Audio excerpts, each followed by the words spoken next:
ঢাকা 11 আসন থেকে নির্বাচিত মাননীয় সদস্য জনাব মোহাম্মদ নাহিদ ইসলাম। জনাব মোহাম্মদ নাহিদ ইসলাম, আপনার সময় 25 মিনিট। ধন্যবাদ আপনাকে। মাননীয় স্পিকার, আপনাকে ধন্যবাদ। মাননীয় স্পিকার, বক্তব্য ভেবেছিলাম শুরু করব অন্য বিষয় নিয়ে, কিন্তু আজকের অধিবেশনের দিনের আলোচনায় আমাদেরকে আরো বেশি অবাক করলেন মাননীয় অর্থমন্ত্রী। ফলে অর্থ সেক্টরের কিছু বক্তব্য দিয়ে আলোচনা শুরু করছি। আমরা যখনই ব্যাংকিং খাত বা অর্থ সেক্টরের আর্থিক খাতের কথা আসে, মাননীয় অর্থমন্ত্রী একটা বাক্যই বারবার বলেন যে বিএনপির সময়ে এরকম কোনো রেকর্ড নাই যে আর্থিক খাতে বিশৃঙ্খলা হয়েছে। উনি কিছুক্ষণ আগে অস্বীকার করলেন যে বাংলাদেশ ব্যাংকের গভর্নর একটা রাজনৈতিক নিয়োগ, তাদের দলের নির্বাচন কমিটির সদস্য, এবং তিনি এটা অস্বীকার করলেন। আমি মাননীয় স্পিকার টিআইবির একটা তথ্য আপনাদেরকে দিচ্ছি। বর্তমান সরকারি দলের যারা নির্বাচনের প্রার্থী হয়েছেন তাদের 59.41% ঋণগ্রস্ত, এবং যার বেশিরভাগ হচ্ছে সরকারি দলের। সংসদ সদস্যদের 11,000 কোটি টাকার বেশি ঋণ রয়েছে, যার অধিকাংশই সরকারি দলের। এদের অধিকাংশই ঋণ খেলাপি ছিলেন, নির্বাচনের আগে কিছু টাকা ঋণ দিয়ে পুনঃতফসিল করে নিয়েছেন। এবং বর্তমান যে বাংলাদেশ ব্যাংকের গভর্নর, তার স্পেশালিটিটা কি? তার স্পেশালিটি হচ্ছে এই ঋণ পুনঃতফসিল করা, এটাতে তিনি এক্সপার্ট। ফলে তাকে বাংলাদেশ ব্যাংকের গভর্নর কেন দেওয়া হয়েছে এটা খুব পরিষ্কার মাননীয় স্পিকার। এই যে হাজার হাজার কোটি টাকার ঋণ, সেই ঋণগুলো যাতে ঋণ পুনঃতফসিল করতে পারে, সেই সুযোগ সুবিধাটা করে দেওয়ার জন্যই বাংলাদেশের ইতিহাসে প্রথমবারের মতো একজন ব্যবসায়ীকে বাংলাদেশ ব্যাংকের গভর্নর দেওয়া হয়েছে। ফলে জাতির সামনে এই জিনিসগুলো পরিষ্কার হয়েছে। এখন সামনের আর্থিক খাতে আরো নিয়োগ তারা কি বিবেচনায় দিবেন, এই জন্য আমরা তাদের উপর আর আস্থা রাখতে পারছি না মাননীয় স্পিকার। মাননীয় স্পিকার, রাষ্ট্রপতির উপর ধন্যবাদ জ্ঞাপন বক্তব্য। রাষ্ট্রপতির বক্তব্য আমি শুনিও নাই, পড়িও নাই, এবং সেই বক্তব্য দেওয়ার সুযোগ করে দেওয়াকে আমরা প্রত্যাখ্যান জানিয়েছিলাম। আমরা খুব স্পষ্টভাবে বলেছিলাম যে এই রাষ্ট্রপতির অপসারণ প্রয়োজন, তাকে গ্রেফতার করা প্রয়োজন। এই রাষ্ট্রপতির আর কোনো অধিকার নেই বঙ্গভবনে থাকার, এইখানে এসে বক্তব্য দেওয়ার। প্রেসিডেন্ট শাহাবুদ্দিন চুপ্পু, তার কিছু কুকীর্তির কথা মাননীয় স্পিকার হাউসের সামনে তুলে ধরছি। তিনি দুদকের কমিশনার ছিলেন। তাকে দুদকের কমিশনারের করা হয়েছিল 3টি অ্যাসাইনমেন্ট দিয়ে। 1 নম্বর হচ্ছে খালেদা জিয়া এবং তারেক রহমানের বিরুদ্ধে দুর্নীতির অভিযোগের শাস্তি নিশ্চিত করা। 2 নম্বর পদ্মা সেতুর দুর্নীতির অভিযোগ থেকে আওয়ামী লীগকে ক্লিন শিট দেওয়া। 3 নম্বর ফখরুদ্দিন মঈনুদ্দিন সরকারের সময় শেখ হাসিনা সহ আওয়ামী লীগ নেতাদের বিরুদ্ধে হওয়া দুর্নীতির মামলাগুলোকে বাতিল করে দেওয়া। এমন একজন ব্যক্তিকে বিএনপি সরকার রাষ্ট্রপতি হিসেবে এখনো মেনে নিচ্ছে মাননীয় স্পিকার। আরেকটি ঘটনা বলি, 2009 সালে শেখ হাসিনার ক্যাঙ্গারু আদালতের নির্দেশে এই শাহাবুদ্দিন চুপ্পুর নেতৃত্বে 3 সদস্যের judicial inquiry commission on minority torture in 2001 করেছিল শেখ হাসিনার ক্যাঙ্গারু কোর্ট। এই প্রতিবেদন অনুসারে বিএনপির 26,000 বিএনপির নেতাকর্মীকে 2001 সালে ক্ষমতায় এসে কয়েক হাজার হিন্দুকে তারা হত্যা করেছে, এজন্য দায়ী করা হয়েছিল মাননীয় স্পিকার।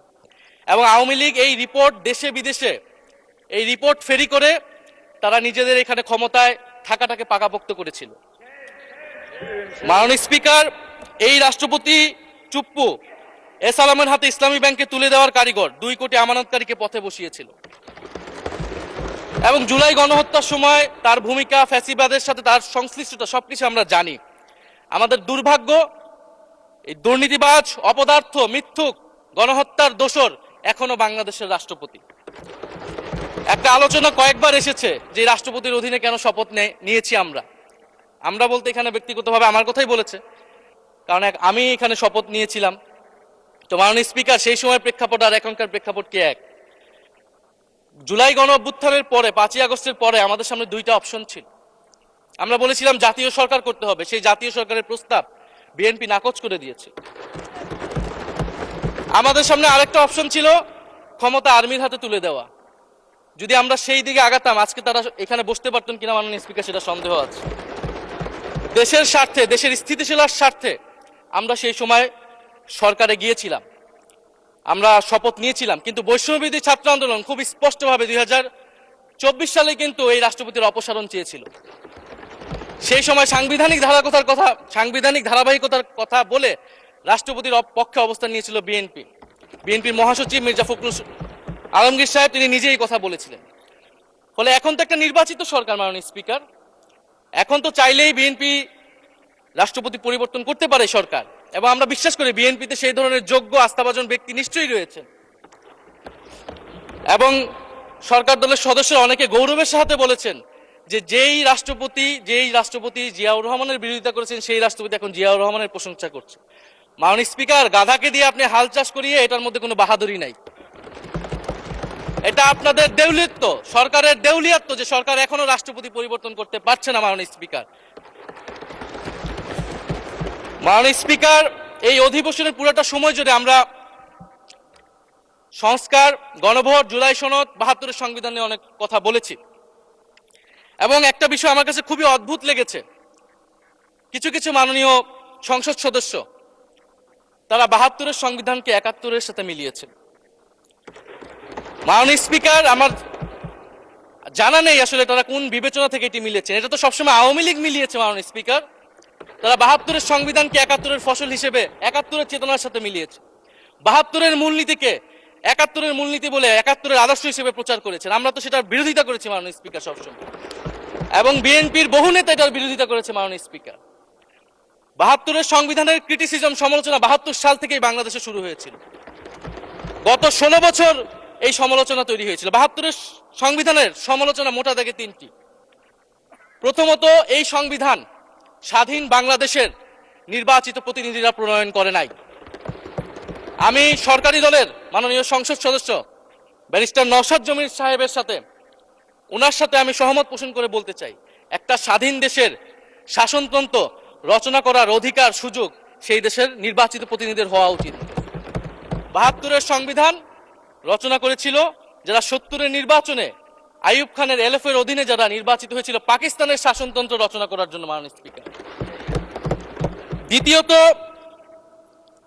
এই 72-এর সংবিধান ইনহেরেন্টলি এটা একটা আনডেমোক্রেটিক কনস্টিটিউশন।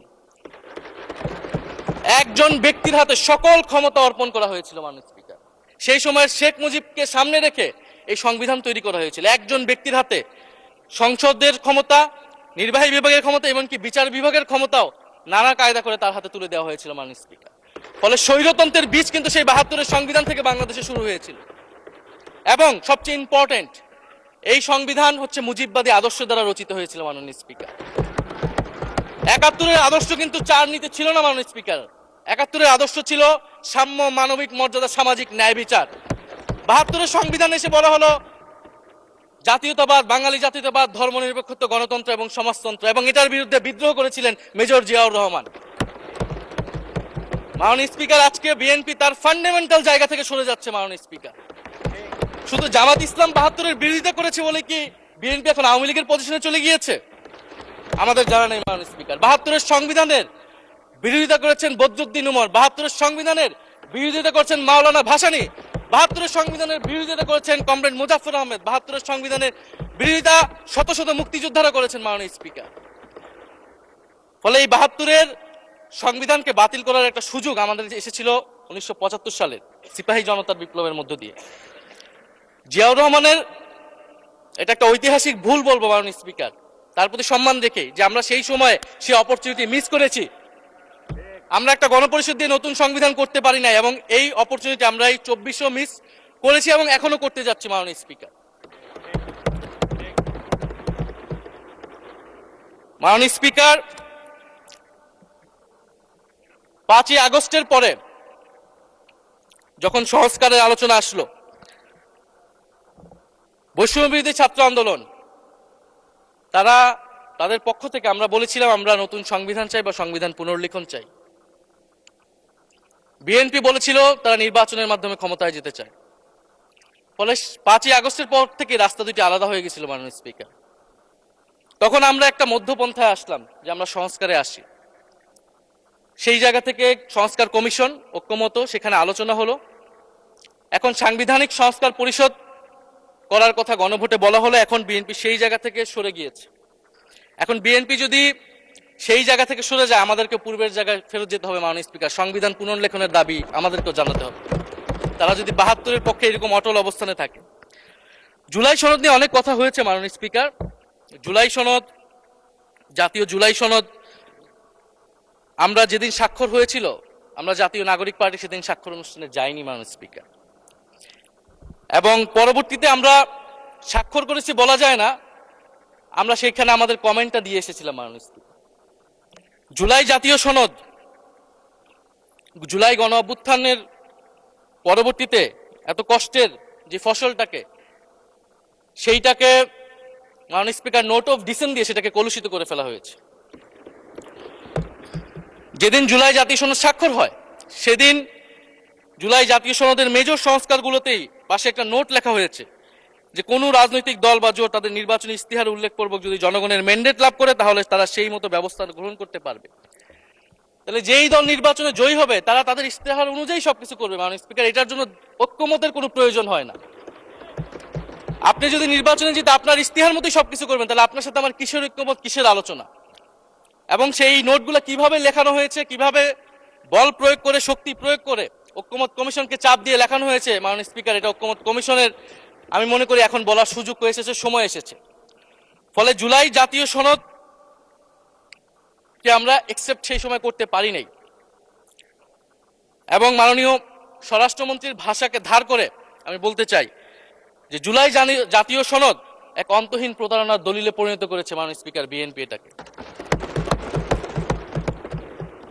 এবং ৭২-এর সংবিধানকে আওয়ামী লীগ দলীয় ইস্তেহারে পরিণত করেছিল, কলুষিত করেছিল।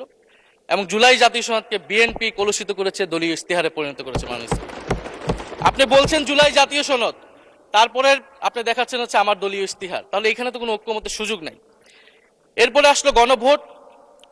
গণভোটের আদেশ নিয়ে সমালোচনা আছে এবং এই সমালোচনা আমরাও করেছি যে রাষ্ট্রপতি এই ধরনের অর্ডার দিতে পারে কিনা। কিন্তু গণভোটটাকে সবাই মেনে একটা কনসেনসাসের ভিত্তিতেই তো আমরা এই গণভোটে সবাই মিলে অংশগ্রহণ করলাম মাননীয় স্পিকার। বিএনপি এবং তৎকালীন বিএনপির বর্তমান মাননীয় প্রধানমন্ত্রী এবং চেয়ারপারসন, তিনি নিজেও সংস্কারের পক্ষে, হ্যাঁ পক্ষে ভোটে প্রচারণা করেছেন। ফলে আপনাদের ইলেকশনের আগে এটা পরিষ্কার করা প্রয়োজন ছিল যে এই গণভোট আপনারা মানেন না, এই গণভোটে হ্যাঁ বা না জিতুক এটার সাথে আপনাদের কোনো সম্পর্ক নাই। ওনারা কিন্তু মাননীয় স্পিকার সেটা করেননি। ফলে জুলাই গণভোট এটা রাজনৈতিক সিদ্ধান্ত এবং গণরায়। মাননীয় স্বরাষ্ট্রমন্ত্রী তিনি নিজেই সেই সময় বলেছেন যে গণরায় হচ্ছে সার্বভৌম ক্ষমতা, জনগণের রায় আসলে সেটা সকলেই মেনে নিতে বাধ্য হবে, এমনকি যদি সেটার বিরুদ্ধেও কেউ বিজয়ী হয় তারাও সেটা মেনে নিতে বাধ্য হবে। ফলে আমরা মনে করি যে এই গণভোট অনুসারে যে সাংবিধানিক সংস্কার পরিষদ, অতি দ্রুত সময়ের মধ্যে সাংবিধানিক সংস্কার পরিষদ গঠন করা উচিত, এর সুরাহা করা উচিত। আমরা তো মাননীয় স্পিকার অনেক দূর সরে এসেছি, নতুন সংবিধানের জায়গা থেকে সরে আসতে আসতে আমরা কোথায় আসলাম?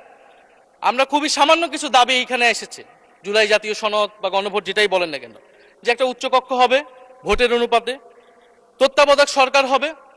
এই তত্ত্বাবধায়ক সরকার নিয়েই তো এত ঝামেলা, গত 16 বছরের এত আন্দোলন। কিভাবে নিয়োগ হবে, এই নিয়োগটা আমাদেরকে জানতে হবে মাননীয় স্পিকার।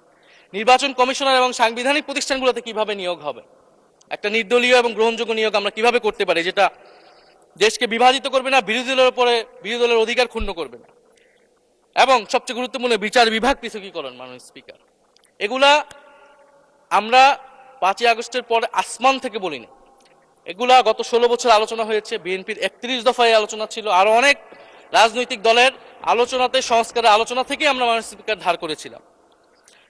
হ্যাঁ, বিচার বিভাগ এই মুহূর্তে পৃথকীকরণ বা বিচার বিভাগের স্বাধীনতা নিয়ে কনসার্ন আছে, কারণ আওয়ামী লীগের নিয়োগকৃত অনেক বিচারক মাননীয় স্পিকার এখনো রয়ে গেছে বিচারালয়ে, যারা এই জামিনগুলো করিয়েছে ফ্যাসিস্টদের। কিন্তু সেটার একটা সুরাহা আপনারা করেন, আমরা সহযোগিতা করব, কিন্তু তারপরে তো বিচার বিভাগের স্বাধীনতা মাননীয় স্পিকার নিশ্চিত করতে হবে। গুম এবং মানবাধিকার অধ্যাদেশ বাতিল করলেন, আপনারা বলছেন ভালো আইন নিয়ে আসবেন। তো ভালো আইন যতক্ষণ পর্যন্ত আনতে পারছে না, ততক্ষণ পর্যন্ত মাননীয় স্পিকার আপনাদের সমালোচনাটা সহ্য করতে হবে। আপনারা ভালো আইন নিয়ে আসুন এবং অতি দ্রুত সময়ের মধ্যে নিয়ে আসুন, আমরা দেখি। মাননীয় স্পিকার, এই সংসদে, এই অধিবেশনে আরেকটি বিষয় বারবার এসেছে, সেটা হচ্ছে মুক্তিযুদ্ধ এবং জুলাই গণ অভ্যুত্থান। মুক্তিযুদ্ধকে মাননীয় স্পিকার আমরা শ্রদ্ধা করি। আমরা মনে করি এই প্রজন্ম যারা জুলাই গণ অভ্যুত্থানে অংশগ্রহণ করেছি, জুলাই গণ অভ্যুত্থানের মধ্য দিয়ে মুক্তিযুদ্ধের নতুন রূপ তৈরি হয়েছে, মুক্তিযুদ্ধের নবায়ন হয়েছে।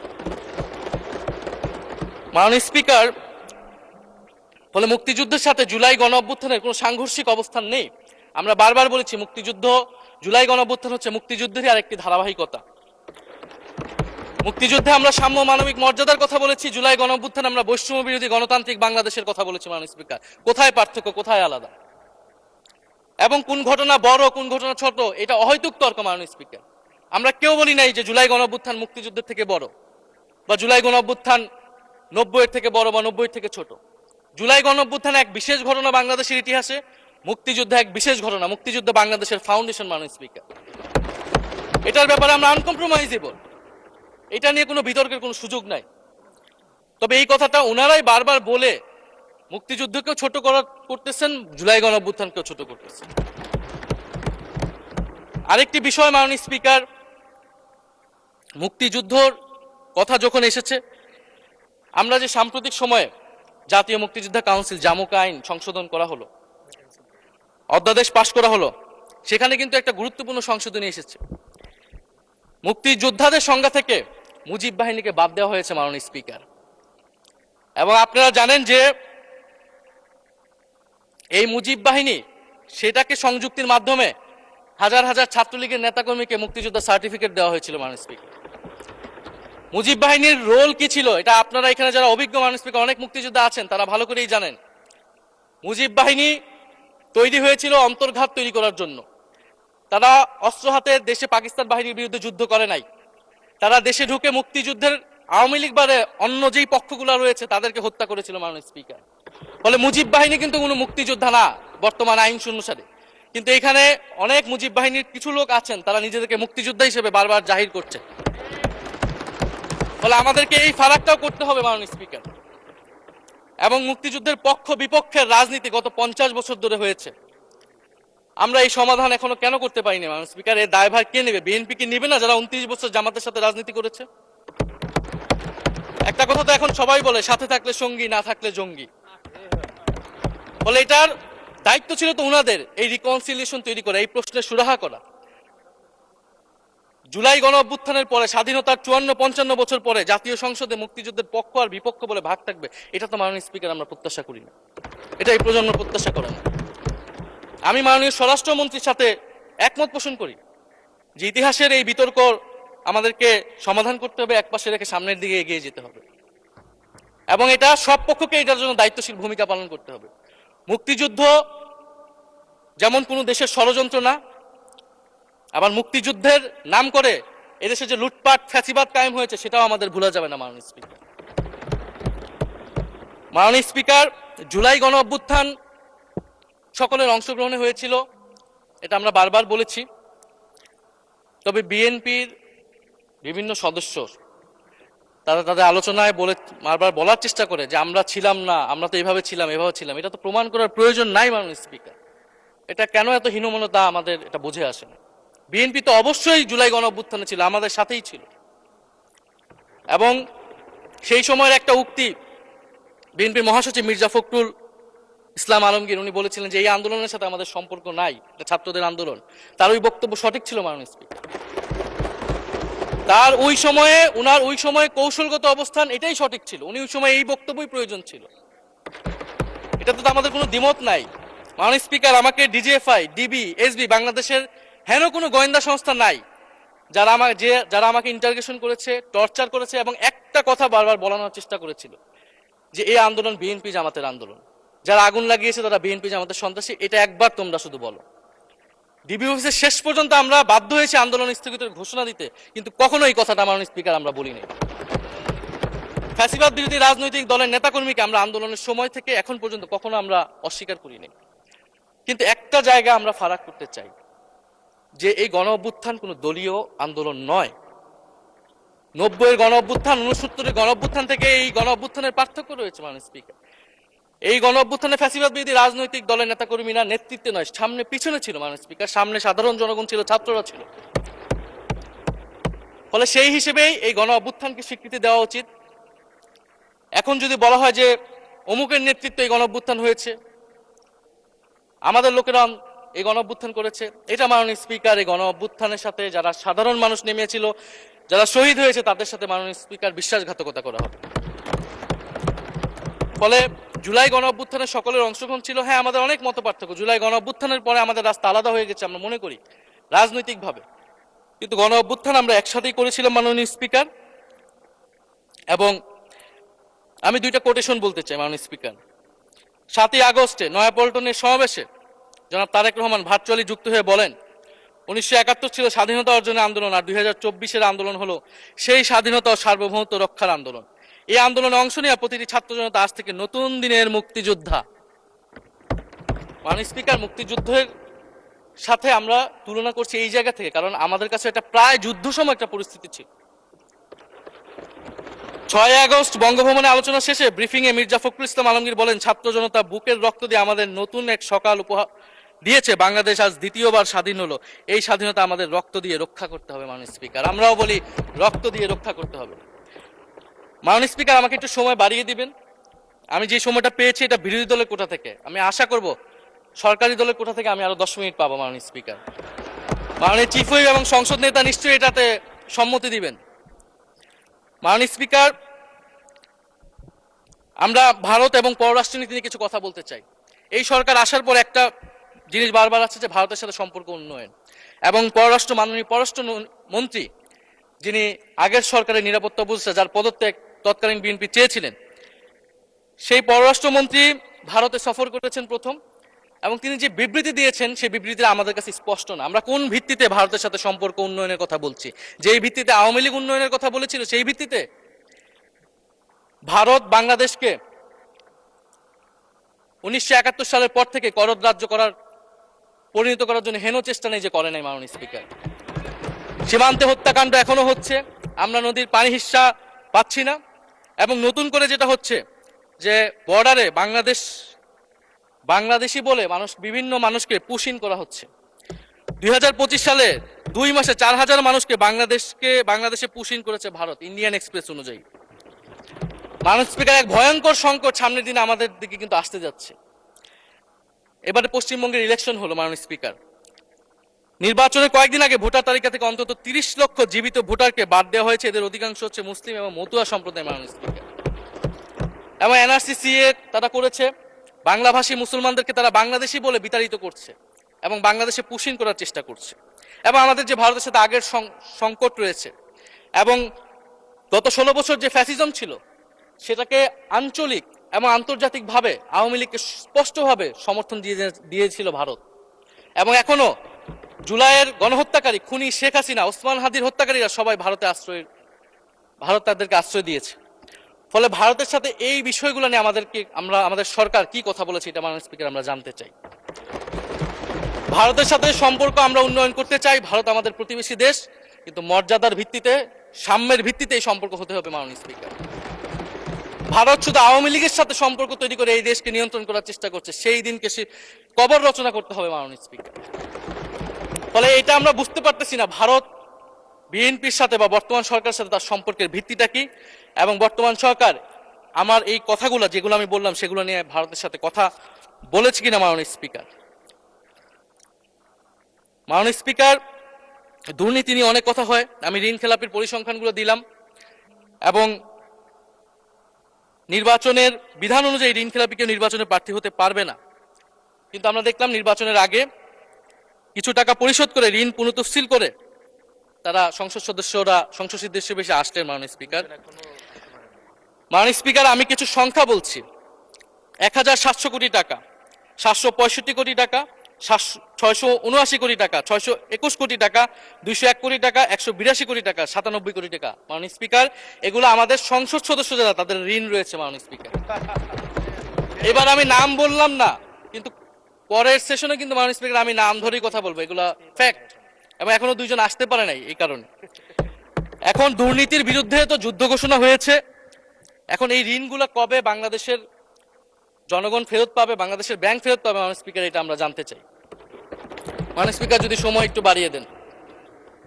হ্যাঁ, মাননীয় সদস্য, আপনি আবেদন জানিয়েছিলেন, এর মধ্যে ট্রেজারি বেঞ্চের যে চিফ হুইপ আছেন, মাননীয় চিফ হুইপ, উনি আমাকে জানিয়েছেন উনার সময় 20 মিনিট বরাদ্দ ছিল, সেখান থেকে 5 মিনিট উনি কর্তন করে আপনাকে দিয়েছেন। তো আপনি 5 মিনিটের মধ্যে দয়া করে শেষ করবেন। থ্যাংক মাননীয় ইউ। স্পিকার, আর মাননীয় প্রধানমন্ত্রীর থেকে আরো 5 মিনিট আমি রিকোয়েস্ট করছি মাননীয় স্পিকার। আর যদি 5 মিনিটে শেষ করতে পারে আমি শেষ করে দিব, কোনো সমস্যা নেই। মাননীয় স্পিকার, ফলে আমরা দুর্নীতির কথা বলা হচ্ছে, 16 বছরে আওয়ামী লীগের যে দুর্নীতি, সেই দুর্নীতি থেকেও বড় হয়ে গেছে অন্তর্বর্তী সরকারের সময় ছাত্র সমন্বয়করা কি দুর্নীতি করেছে মাননীয় স্পিকার।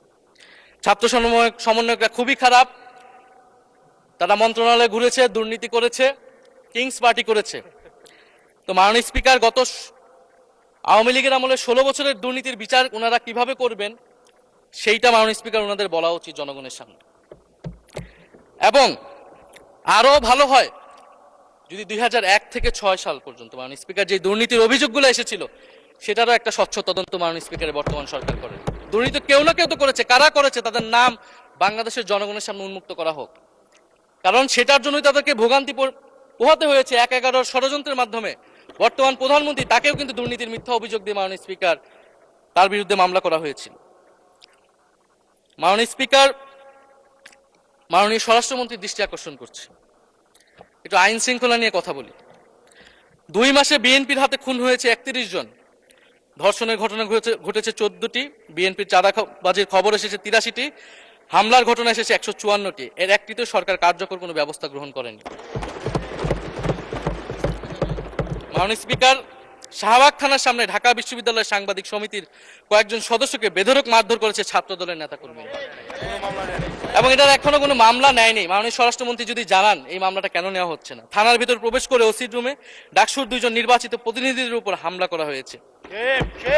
মাননীয় স্পিকার, ঢাকা বিশ্ববিদ্যালয়ের সাংবাদিক সমিতি, মাননীয় স্পিকার আপনি জানেন আপনি ঢাকা বিশ্ববিদ্যালয়ের ছাত্র, মহসিন হলের, আমিও মহসিন হলের ছাত্র। মাননীয় স্পিকার, ঢাকা বিশ্ববিদ্যালয়ের সাংবাদিক সমিতির একটা বড় ভূমিকা আছে বাংলাদেশের গণতান্ত্রিক আন্দোলনগুলোতে, আমাদের বিশ্ববিদ্যালয়ের গণতান্ত্রিক আন্দোলনগুলোতে। মাননীয় স্পিকার, মাজার হামলা নিয়ে কিছু কথা বলতে চাই। এই সরকারের আমলে আমরা দেখলাম যে কুষ্টিয়ায় মাজারে হামলা করে একজনকে হত্যা করা হয়েছে। মাননীয় স্পিকার, এটা আমরা নিন্দা এবং প্রতিবাদ জানাই। আমরা কোনো ধর্মীয় বিতর্কে ঢুকবো না, সেটা নিয়ে আমাদের আলেম ওলামাগণ ব্যাখ্যা করবেন, কিন্তু আমরা রুল অফ ল নিয়ে কথা বলতে চাই। মাননীয় স্পিকার, এই ধরনের ঘটনা কোনোভাবেই গ্রহণযোগ্য হতে পারে না, এবং অন্তর্বর্তী সরকারের সময় এই ধরনের ঘটনা অনেক ঘটেছে, আমরা তারও নিন্দা জানাই, এবং সকল ঘটনার তদন্ত এবং বিচার হওয়া উচিত মাননীয় স্পিকার এই সময়ের মধ্যে। মাননীয় স্পিকার, জঙ্গিবাদ নিয়ে নতুন করে কথা আসছে, সরকারের প্রতি অনুরোধ থাকবে আপনারা একটু সমন্বয় করে বক্তব্য দিন। স্বরাষ্ট্রমন্ত্রী বলছেন জঙ্গিবাদ নেই, আবার মাননীয় প্রধানমন্ত্রীর উপদেষ্টা বলছেন জঙ্গিবাদ আছে, জঙ্গি আছে। তো ওনাদের বক্তব্যটা পরিষ্কার হলে আমরাও এই বিষয়ে আমাদের অবস্থান বা বক্তব্যটা পরিষ্কার করতে পারবো। তবে একটা জিনিস, যে জঙ্গিবাদের বিরুদ্ধে আমাদের জিরো টলারেন্স মাননীয় স্পিকার। এটা বাংলাদেশের সিকিউরিটি প্রশ্ন, এবং এটা সরকার এককভাবে ডিল করতে পারবে না, এটা জাতীয় ঐক্য লাগবে, এবং সরকারকে আমরা সর্বাত্মকভাবে সহযোগিতা করবে এই বিষয়ে। তবে বিগত আমলের মতো এবং ওয়ারেন্ট টেররের প্রজেক্ট হিসেবে যাতে বাংলাদেশে কোনো জঙ্গিবাদের নাটক না হয় মাননীয় স্পিকার, এটাও আমাদের মাথায় রাখতে হবে। মাননীয় স্পিকার, আমাদের দেশের প্রধান একটা জনগোষ্ঠী হচ্ছে কৃষক, আমরা সবাই কৃষক পরিবারের সন্তান। সরকার কৃষি কার্ড দিচ্ছে, এটা সরকারকে সাধুবাদ জানাই। তবে সরকার গত বছরের যে দামে কৃষক থেকে ধান এবং চাল কিনেছে, এই বছর ঠিক একই দামে কৃষক থেকে ধান কিনছে, এটার ফলে কৃষকদের কিন্তু মাননীয় স্পিকার লোকসান হচ্ছে। ডিজেলের দাম বৃদ্ধি হয়েছে, সেচ খরচ, সার, বীজ, শ্রমিক মজুরি সব মিলিয়ে মাননীয় স্পিকার বোরো মৌসুমে ধানের উৎপাদন খরচ উল্লেখযোগ্যভাবে বেড়েছে। একদিকে কৃষি কার্ড দিবেন, আরেকদিকে ধানের ন্যায্য মূল্য আপনারা কৃষককে দিবেন না, এটা মাননীয় স্পিকার কোনো সমাধান বলে আমরা মনে করি না। মাননীয় স্পিকার, আমরা জুলাই গণহত্যার বিচার নিয়ে মাননীয় আইনমন্ত্রীকে এখন পর্যন্ত কোনো ব্রিফিং মাননীয় সংসদে করতে শুনি নাই, হয়তো আমরা মিস হয়ে যেতে পারে। আমরা আশা করব উনি প্রতি অধিবেশনে সংসদে এবং সংসদের বাইরে আমাদের ট্রাইব্যুনালের চিফ প্রসিকিউটর আছেন, মাননীয় আইনমন্ত্রীর থেকেও আমরা জুলাই গণহত্যার বিচার প্রক্রিয়া কতটুকু আগাচ্ছে, কিভাবে আগাচ্ছে, এটা নিয়ে আমরা স্বচ্ছ বক্তব্য ওনাদের কাছ থেকে, সরকারের কাছ থেকে মাননীয় স্পিকার আশা করি। আমরা আশা করি মাননীয় স্পিকার যে জুলাই যারা শহীদ হয়েছিলেন, শহীদ পরিবারদের যে সকল সুযোগ সুবিধা দেওয়া হয়েছিল অন্তর্বর্তী সরকার থেকে, সেই সব কিছু অব্যাহত থাকবে এবং বর্তমান সরকার সেটা আরো বৃদ্ধি করবে মাননীয় স্পিকার, শহীদ পরিবার এবং আহত যোদ্ধাদের জন্য। মাননীয় স্পিকার, আর 2 মিনিট যদি বৃদ্ধি করতেন আমি শেষ করে দিব। 2 মিনিট। জি, 2 মিনিট বৃদ্ধি করা হলো। মাননীয় স্পিকার, আমরা এই জুলাই গণ অভ্যুত্থানে এই প্রজন্ম কর্মসংস্থানের বড় একটা দাবি নিয়ে কিন্তু মাননীয় স্পিকার চাকরির আন্দোলন থেকে আন্দোলনটা শুরু হয়েছিল। ফলে আমরা আশা করব এই সরকারের সময় কর্মসংস্থানের সুরাহা হবে এবং সেটার জন্য আর্থিক খাতে দুর্নীতি বন্ধ করতে হবে, বিনিয়োগ আনতে হবে এবং চাকরিতে স্বজনপ্রীতি, দুর্নীতি এগুলো একদম বন্ধ করতে হবে মাননীয় স্পিকার, সরকারি চাকরিতে বিশেষত। মাননীয় স্পিকার, একটা বিষয় যে সরকার এখন বলে দিচ্ছে যে বিরোধী দল কিভাবে কথা বলবে, কিভাবে বিরোধিতা করবে এবং বিরোধী দলের পতনও হয়ে যাবে, এরকম কথা মাননীয় স্পিকার এই সংসদে আমাদের শুনতে হচ্ছে। তো বিরোধী দল তো মাননীয় স্পিকার সরকারের প্রেসক্রিপশন অনুযায়ী বিরোধিতা করবে না, সরকারের শিখিয়ে দেওয়ার প্রয়োজন নাই কিভাবে কথা বলবে, কিভাবে বিরোধিতা করবে। বিরোধী দল বিরোধিতা করবে, সমালোচনা করবে, জনগণ এটা ঠিক করবে বিরোধী দলকে কতটুকু সমর্থন দিবে কি দিবে না। এবং বিরোধী দলের রাজনীতি মাননীয় স্পিকার বিএনপি করেছে, আমরা দেখেছি, তখন ছোট ছিলাম। মাননীয় স্পিকার, আমি যখন ইন্টারমিডিয়েটে পড়ি, খালেদা জিয়া তখন গ্রেফতার হন এবং তার পরের দিন আমার বাবা রাজনৈতিক মামলায় গ্রেফতার হন। আমার মা আমাকে নিয়ে থানায়, কোর্টে এবং কারাগারে আমি আমার মায়ের সাথে ঘুরেছি মাননীয় স্পিকার। আমি জানি আমার এই অভিজ্ঞতা বাংলাদেশের লাখ লাখ মানুষের, ফ্যাসিবাদ বিরোধী আন্দোলন, রাজনৈতিক কর্মী যারা রয়েছে তাদের সকলের একই অভিজ্ঞতা মাননীয় স্পিকার। মাননীয় স্পিকার, সেই অভিজ্ঞতা থেকেই বিশ্ববিদ্যালয়ে যখন এসেছি প্রথম, মনে হয়েছে যে এই প্রজন্ম হিসেবে আমাদের একটা দায়বদ্ধতা আছে। আমার সামনে একজন স্বৈর শাসক থাকবে, বাংলাদেশের একজন ছাত্র হিসেবে আমি এটা মেনে নিতে পারিনি মাননীয় স্পিকার প্রথম বর্ষ থেকে। সেই জায়গা থেকে কাজ করেছি জুলাই গণ অভ্যুত্থানে। মাননীয় স্পিকার, আমি আমার এলাকা নিয়ে শুধু শেষ করব, সবাই যেহেতু এলাকা নিয়ে কথা বলে প্রথম আসলে, আমি মাননীয় প্রধানমন্ত্রীর প্রতিবেশী, ঢাকা 17-এর প্রতিবেশী হচ্ছে ঢাকা 11 মাননীয় স্পিকার। সংসদে সরকার দল এবং বিরোধী দলের যেই পরিমাণ বৈষম্য, ঢাকা 17 এবং ঢাকা 11-এর একই পরিমাণ মাননীয় স্পিকার বৈষম্য। ফলে উনি যাতে এই বৈষম্য দূর করেন এবং ঢাকা 11-এর জন্য যদি মাননীয় সদস্য 2 মিনিট চেয়েছিলেন, শেষ হয়ে গেছে। আর 2 মিনিট দেওয়া হলো, 2 মিনিটের মধ্যে শেষ করে ফেলেন প্লিজ। স্পিকার, ধন্যবাদ আপনাকে। ফলে এই বৈষম্য উনি সংসদেও দূর করবেন, সংসদেও দূর হবে এবং আমার এলাকাও সেই উন্নয়ন কার্যক্রম হবে। ঢাকা 11 এই গণ অভ্যুত্থানের অন্যতম হট স্পট ছিল রামপুরা, বাড্ডা, ভাটারা এলাকা মাননীয় স্পিকার, যেখানে অনেক প্রাইভেট বিশ্ববিদ্যালয়, মাদ্রাসা, তারা সকলে এসে কিন্তু ফ্যাসিস্টদেরকে প্রতিহত করেছিল এবং এই অত্র এলাকার নানান সমস্যা। তো সরকারের জায়গা থেকে আমি আশা করব, আমি হয়তো অনেক সমালোচনা করতে পারি, অনেক ভুল ত্রুটি থাকতে পারে, যেহেতু নতুন এসেছি, কথা বলছি। তো সেই জায়গা থেকে যাতে আমার এলাকার প্রতি কোনো বিরূপ মনোভাব না থাকে, কোনো বৈষম্য যাতে না হয় মাননীয় স্পিকার। আপাতত ওনারা ওইখানকার যিনি পরাজিত প্রার্থী, তাদেরকে দিয়ে বিভিন্ন উন্নয়ন কার্যক্রম করছে প্রশাসক, এই সিটি কর্পোরেশনের প্রশাসক। তা আমার ক্রেডিটের দরকার নাই, কিন্তু উন্নয়ন হলেই মাননীয় স্পিকার চলবে। মাননীয় স্পিকার, আমি সর্বশেষ বলতে চাই, এই প্রথম অধিবেশনে বিশ্ববিদ্যালয় জীবনে ঢাকা বিশ্ববিদ্যালয়ের অনেক স্বপ্ন নিয়ে গিয়েছিলাম। প্রথম মাসে মাননীয় স্পিকার হতাশ হয়েছিলাম, যখন দেখেছি হলের সিস্টেম, যখন দেখেছি বিশ্ববিদ্যালয়ের সিস্টেম। এবং এই সংসদে মাননীয় স্পিকার প্রথম অধিবেশনে আমি অনেক হতাশ হয়েছি।